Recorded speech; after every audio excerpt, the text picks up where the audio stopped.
Lecture में आप सभी का स्वागत है। आज हम इंजीनियरिंग मैकेनिक्स की शुरुआत करने जा रहे हैं। बहुत बच्चों को इंजीनियरिंग मैकेनिक्स हार्ड लगता है।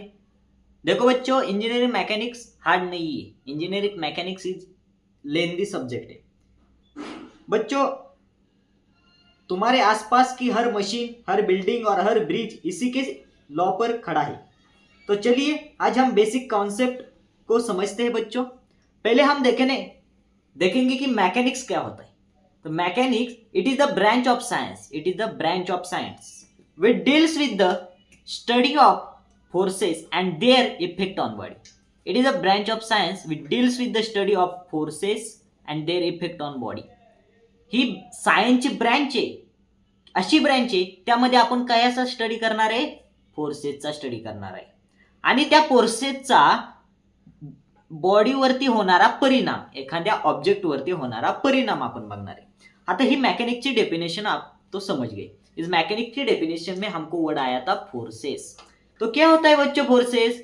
Forces it is an external agency which change or may be change the state of the body. एखादी बॉडी मोशन मधून रेस्ट मध्ये करण्यासाठी किंवा रेस्ट मधून मोशन मध्ये करण्यासाठी जो फोर्स लागतो, जे आपण तिथे दाब देतो, त्यालाच आपण काय म्हणतो? फोर्स म्हणतो. ओके, तर फोर्स डिनोटेड काय नाही करतो आपण बघा. इट इज डिनोटेड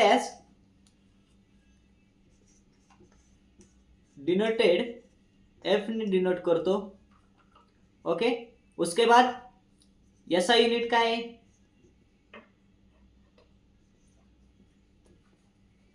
सॉरी बच्चों, ऐसा यूनिट क्या है? न्यूटन है.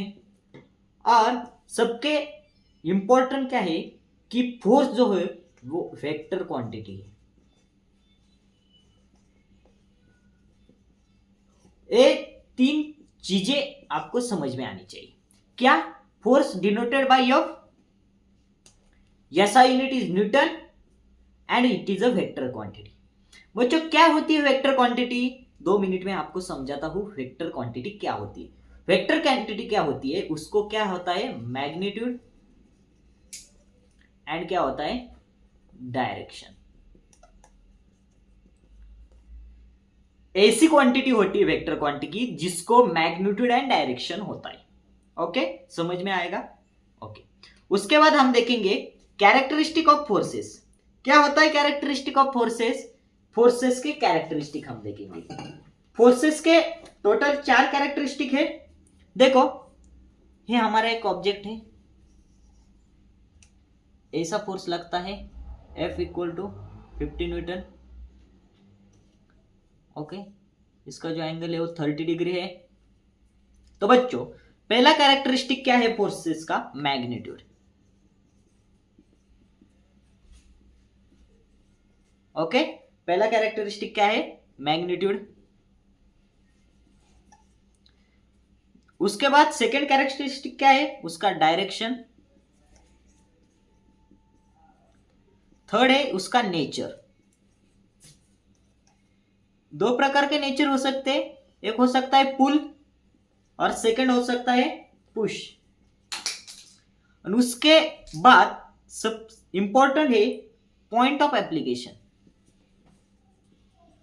पॉइंट ऑफ एप्लीकेशन क्या होता है? पॉइंट ऑफ एप्लीकेशन, तो बच्चों ऑब्जेक्ट को, ये जो तुम्हारा ऑब्जेक्ट है ना, इस ऑब्जेक्ट को यहां फोर्स लगा है, इस पॉइंट पे फोर्स लगा है, उसको हम कहते हैं पॉइंट ऑफ एप्लीकेशन. ओके, ये क्या है? हमारा मैग्नीट्यूड है. ये क्या है? हमारा मैग्नीट्यूड है. कितना है? 50 न्यूटन. ये क्या है? हमारा 30 डिग्री. 30 डिग्री हमको क्या दिखाती है? डायरेक्शन दिखाती है. डायरेक्शन है सेकेंड नंबर 1. नेचर पुश और पुल है. नेचर है हमारा, नेचर पुश है क्या पुल है, उसको हम 3rd नंबर देंगे. और उसके बाद वो पॉइंट ऑफ एप्लीकेशन को हम 4th नंबर देंगे. समझ गए आएगा तुमको की कॅरेक्टरिस्टिक ऑफ फोर्सेस क्या होता है. कॅरेक्टरिस्टिक ऑफ फोर्सेस म्हणजे काय, तर त्याला मॅग्निट्यूड असते, त्याच्यानंतर त्याला डायरेक्शन असते, फोर्सेसचे नेचर असतात, एक पुल असतो फोर्सेस किंवा पुश असतो, त्यानंतर पॉइंट ऑफ एप्लीकेशन, तो कोणत्या पॉइंटला ऍक्ट झालाय त्याला म्हणतो आपण पॉइंट ऑफ एप्लीकेशन. तो बच्चों अभी हम देखने वाले हैं फोर्स सिस्टम. तो बच्चों क्या होती है फोर्स सिस्टम? फोर्स सिस्टम ये होती है कि व्हेन टू और more than two forces act simultaneously on body then they form force system. क्या होती है फोर्स सिस्टम? मैं मराठी में समजातो आपको। फोर्स सिस्टम क्या होती है की दोन किंवा दोनपेक्षा जास्त फोर्स सायमल्टेनियसली एका बॉडीवरती ऍक्ट होतात। म्हणजे ही बॉडी ह्याच्यापेक्षा इथं एक ऍक्ट होतो, इथं एक ऍक्ट होतो, हा इथं फोर्स होते, हा इथं फोर्स होते, ह्याला काय म्हणतो आपण? Force system. ही एक काय झाली? फोर्स सिस्टीम झाली। ओके, कि व्हेन टू और more than two forces act simultaneously on a body then from force system, उसको हम कहते हैं फोर्स सिस्टम। ओके, उसके बाद फोर्स सिस्टम के कुछ टाइप्स होते हैं, 8 टाइप्स ऑफ फोर्स सिस्टम। तो पहला टाइप्स है कॉन्करेंट फोर्स सिस्टम। पहला टाइप्स कौन सा है? Concurrent force system. क्या होता है concurrent force system? From the force system if all the forces are acting in a same point then it is called concurrent force system. then it is called concurrent force system. कशाला concurrent force system म्हणतात? बघा, समजा हा तुम्हाला x वाय axis आहे, हा तुमचा x axis आहे, हा एक पॉइंट मध्ये इकडे फोर्स गेला F1,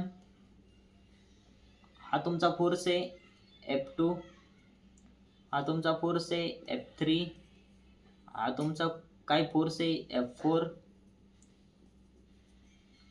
हा तुमचा फोर्स आहे F5। हा एकाच पॉइंट मधून जर पास होत असेल तर ह्याला आपण म्हणतो कॉन्करंट फोर्स सिस्टीम। कळलं? कॉन्करंट फोर्स सिस्टीम मध्ये काय बघा, from the force system if all forces are acting in a same point then it is called concurrent force system. समझ में आया? उसके उलट होता है नॉन कॉन्करंट फोर्स सिस्टीम। उसके उलट क्या होता है? Non concurrent force system. Definition में बदल क्या करना है? देखो बच्चों, कि from the force system if all the forces are acting in a same point है कॉन्करेंट के लिए। तो इसमें हमको बदल क्या करना है?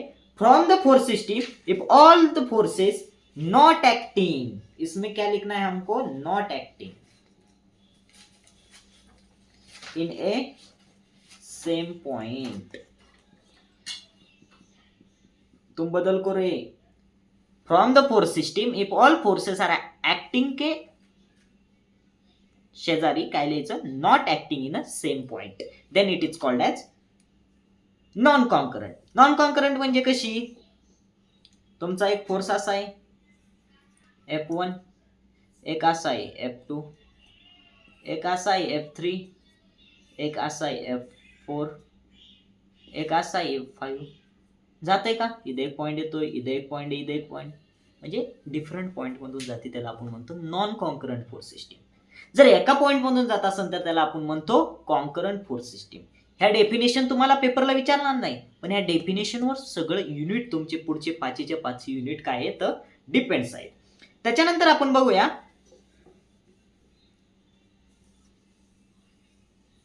त्याच्यानंतर आपण काय बघायचंय,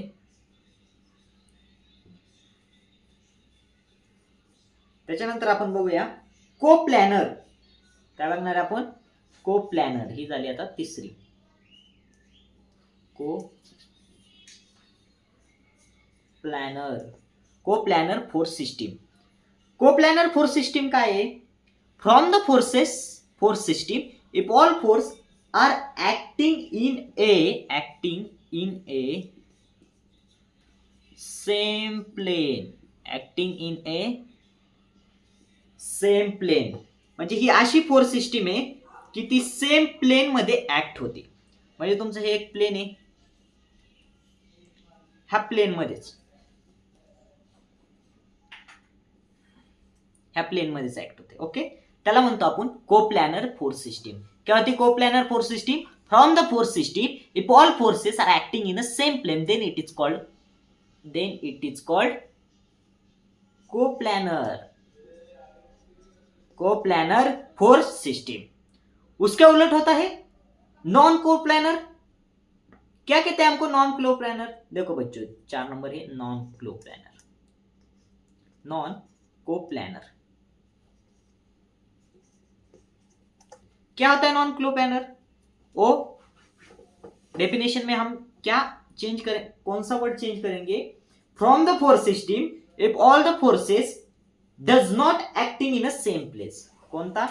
does not. acting in a same plane.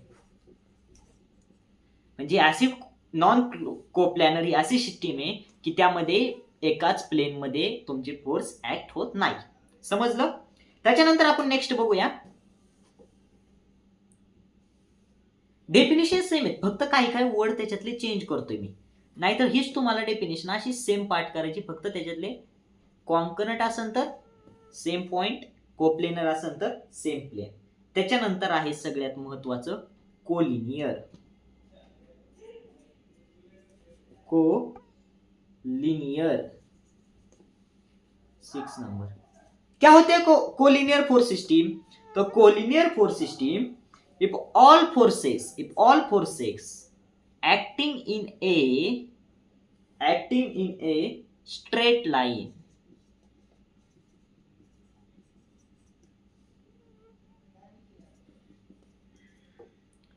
तो उसको क्या कहते हैं हम? Collinear force system. It is if all forces are acting in a straight line. J force system straight line मध्ये ऍक्ट होतात त्याला आपण म्हणतो कोलिनियर. कोलिनियर म्हणजे बघा कसे, एक स्ट्रेट लाईन आहे समजा तुमची,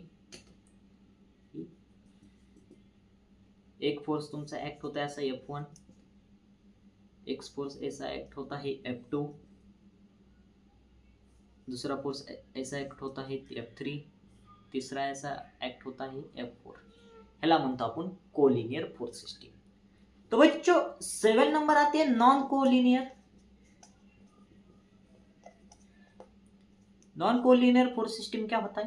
तो non collinear force system from the force system if all forces are does not acting in a straight line.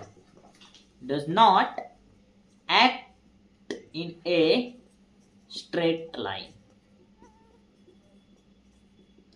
अशी फोर्स सिस्टीम आहे की त्यामध्ये फोर्सेस एका लाईनीवर ऍक्ट होत नाही.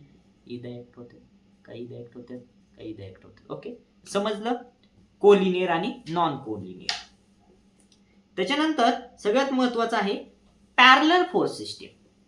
तो पैरेलल फोर्स सिस्टम हम देखेंगे. कौन सी फोर्स सिस्टम बच्चों? Parallel force system. Next 8 number को parallel force system.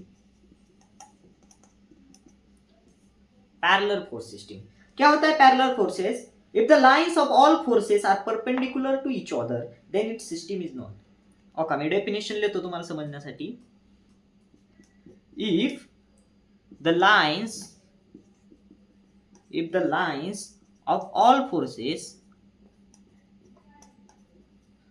are parallel to each other then the system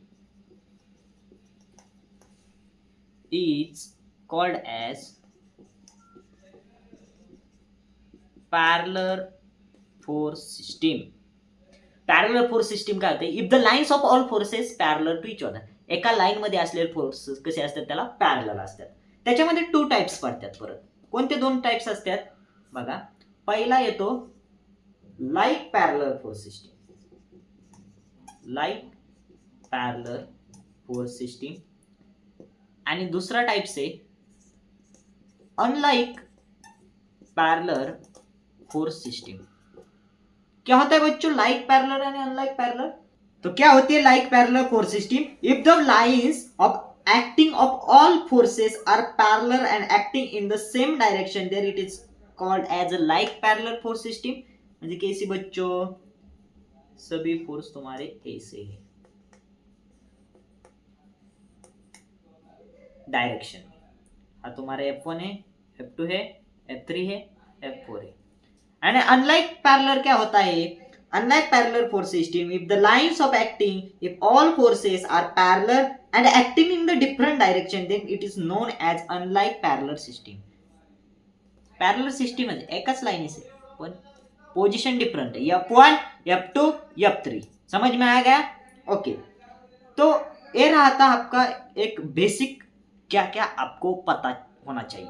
resolution and composition of forces इस चैप्टर में हम क्या क्या पढ़ाए अभी तक, मैकेनिक्स की डेफिनेशन, उसके बाद फोर्स क्या होता है, फोर्स के कैरेक्टरिस्टिक एंड फोर्स सिस्टम, हमने 8 फोर्स सिस्टम पढ़ी है।